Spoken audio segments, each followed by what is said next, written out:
ఓం శ్రీ సర్వమంగళ గౌర్యాయ నమః. నేటి చైత్రమాస బహుళ చతుర్దశి మంగళవారం అశ్విని నక్షత్రం తేదీ 7 మే మాసం 2024 రోజున మనము కృష్ణ అంగారక చతుర్దశి పర్వదినంగా స్వీకరిస్తూ మరి విశేషంగా మంగళవారం సంఖ్య తేదీ 7 నక్షత్రం అశ్విని కేతు నక్షత్రం కావున ఎవరైతే వారి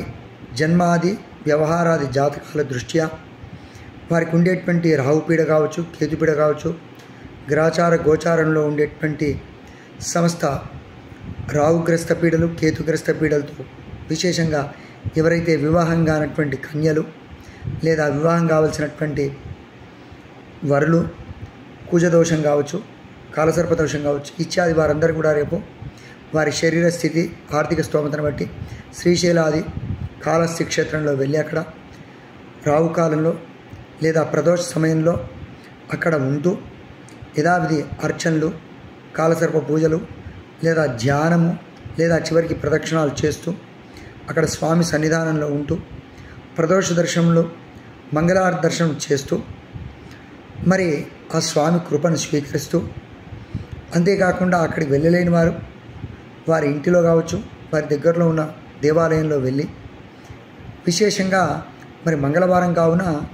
మంగళవారం చాలా ప్రశస్తమైంది. ఈ మంగళవారం యొక్క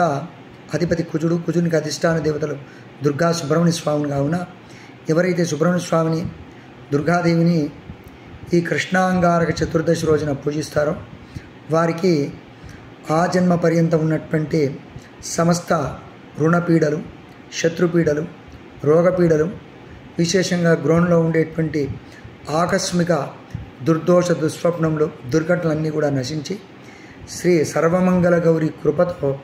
వారి కుటుంబము, వారి క్షేత్రము, వారి యొక్క వృత్తి వ్యాపారాది సమస్త క్షేత్రాలను ఎప్పుడు కూడా ఆ దుర్గాదేవి యొక్క అనుగ్రహంతో నిరంతరం కూడా సౌభాగ్యంగా ఉంటాయి.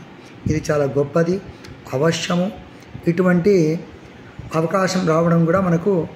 ఒక వరంగా స్వీకరిస్తూ ఇటువంటి కార్యక్రమాన్ని అందరూ స్వీకరించని చెప్పి మా యొక్క విజ్ఞాపన.